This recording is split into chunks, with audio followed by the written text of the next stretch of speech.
It's picked off. Campbell gets it. Hoisted. Oh, no good. That one. What's going on, dudes and dudettes? Yes, if you're distracted by my cold sore, you could blame Belinda for that. But yes, on to some USC football news. So, yes, congratulations to Robert Woods, the ex-USC wide receiver, who is on the Los Angeles Rams roster for winning his first Super Bowl, second Super Bowl he's been to. Luckily, or sadly, he wasn't able to play, but they still got the victory, and he's still a champion. But we'll see what his future holds, because who knows if his contract's going to be up soon or not. And he's still going to be back from that ACL injury, according to him. He should be able to start this season coming up, so that's good news. Then USC basketball had a big game that I mentioned in the last video against UCLA Saturday night, and yes, luckily they did get that victory, 67-64. They could have had a little bit of an easier win, but they had to let it go to the last shot. As usual, a lot of ex-USC football and basketball players all came to that game. It was pretty cool. It was nice, all packed out, and they even rushed the court at the end of the game, which was fun to see. But yes, Drew Peterson, he had a career high 27 points. It's been pretty much our only good guy, because Isaiah Mobley's been out with an injury apparently. I didn't really know exactly what had happened to him in that Pacific game, but he's been out the past 2 games. But luckily Drew has stepped up, and then it's also actually the 5th straight victory that USC has had over UCLA, which is pretty crazy to say, since usually UCLA has been kicking USC's butt in the past couple of decades. But I'm definitely here for that. Then USC football, according to PFF, they're saying that Drake London, the USC wide receiver, is most likely going to get selected as a top 10 player in this year's draft. Is not only their #1 receiver, but he's definitely a guy who could automatically get 100 plus catches a year and 10 touchdowns. So, I mean, that's pretty high praise for a guy who, when he came into USC, was almost considering playing basketball over football. But yeah, this guy is pretty talented. I am hoping that he can participate in the combine to see how healthy he is or not. Could raise up his draft stock even more, be a top 5 overall pick. But you never know. Hopefully everything goes well for him in the near future. Then Lakers news. Yes, LeBron James recently passed Kareem Abdul-Jabbar as the all-time points scorer in all of the NBA, including regular season and postseason. He hasn't passed him up in the regular season, but together combined those numbers, I guess he passed him up. But I'm pretty sure he'll soon pass Kareem Abdul-Jabbar later this year, or especially early next year. But I don't know. I don't think he even has the same amount of titles as Kareem does, but I could be wrong. So I guess congrats to LeBron James. Then Stephen A. Smith, of course, has not shut up about this thing of saying that the Lakers need to trade up all people Anthony Davis. Kind of agree with him one day, and it's just depending what the Lakers can get for Anthony Davis, just because he's kind of dropped his stock a little bit just because of how often he is injured and hasn't really been consistent with his play when he is in there. So I don't know, depending what you can get. Maybe LeBron finally decides too that I don't want to waste any more time that I have and want to get traded to this offseason. But as long as you get something good in return, that's all I care about. And you know, the way LeBron has been playing, the way he's just throwing the ball away at stupid situations going down the stretch of these games, I wouldn't mind him leaving the team as well.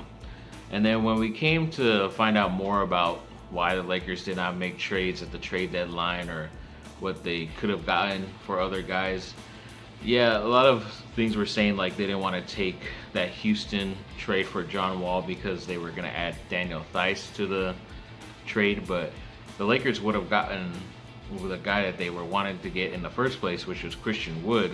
So I think it would have been John Wall, Christian Wood, and Theis for Westbrook, THT, maybe a Kendrick Nunn, that first round pick in 2027. And yeah, you're going to hit the luxury tax, so you're going to pay 20 to 30 million extra just this season.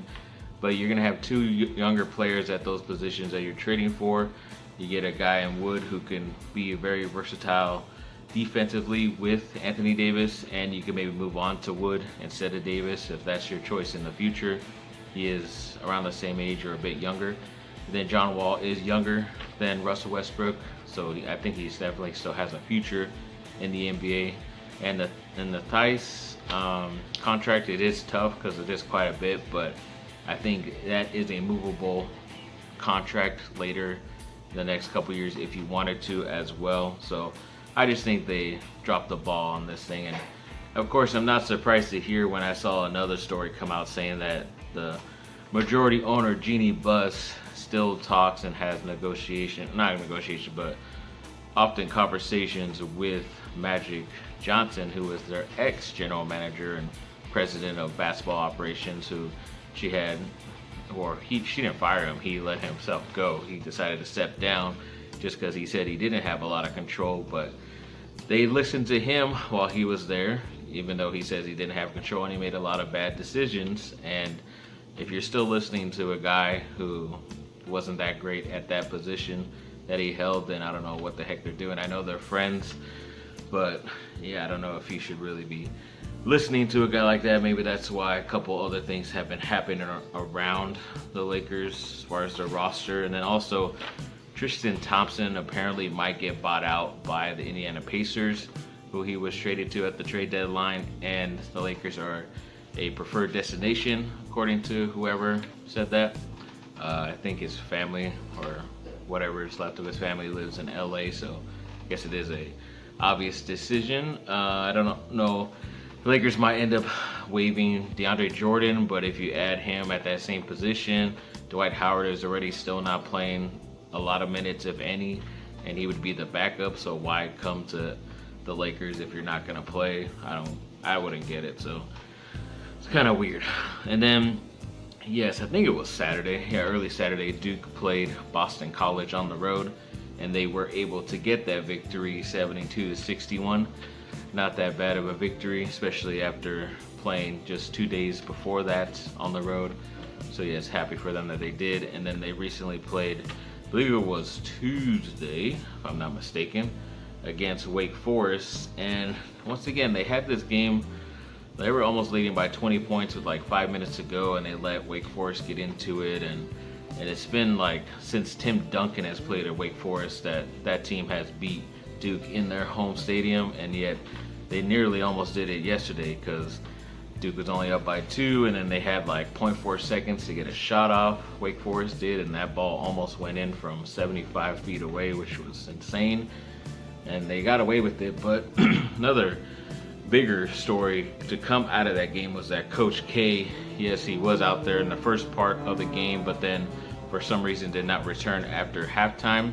He was still with the trainers. I guess he just had an illness is what they were saying. They wouldn't say exactly what it was. I haven't really seen anything this morning or today that's to talk about him since, so hopefully it's nothing. As they say, no news is good news, I guess sometimes, but we'll see. And then Tyus Jones, ex-Duke player who was there when they won the championship in 2015, he finally had his shot to be able to start for the Grizzlies yesterday, and he made the most of it. He had a career high 27 points. Yes, 27 points and 9 assists, and they got that victory. The Memphis Grizzlies are a pretty scary team if they get into the playoffs. I think they could be this year's Phoenix Suns just because they've been on that upward trajectory like the Suns were before that when they got a good player. I'm surprised they didn't make a pretty big trade during the deadline, but we'll see what they can do once they get in the playoffs, because I think they're like number 3 or 4 in the West, which is definitely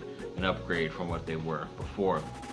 Then the Chargers made an offensive line hire in Brendan Nugent. I forget exactly where he came. I think he might have been with the New Orleans Saints organization recently, which kind of makes sense because Joe Lombardi was an ex-coach there as well, who's the offensive coordinator for the Chargers, and they had to do that because their guy who they had got hired as the Miami's offensive coordinator, I believe. So that's why they made a really quick turnaround, but I think they have to hire like another linebackers coach maybe, because I think someone else is getting poached as well. So we'll see news on that later in the week. Then to finish this off, yes, Ed Orgeron was on Dan Patrick's show recently and doing a lot of interviews and stuff before the Super Bowl. And because it's in LA, they kept mentioning to him about when his time as the USC interim head coach and how that didn't go as well as everybody planned and how he had hoped it was. He was trying to be the next head coach at USC, goes to LSU, wins a title there. USC definitely dropped the ball once again there. But yeah, they had even asked him if he'd consider having like some type of recruiting role or some type of assistant coaching role under Lincoln Riley at USC, and he said he was open to it. So I think he's one of the way better recruiters out there. I don't know if he could survive as a head coach like how he did at LSU. Yeah, you got all the right pieces at the right time, which is why you won.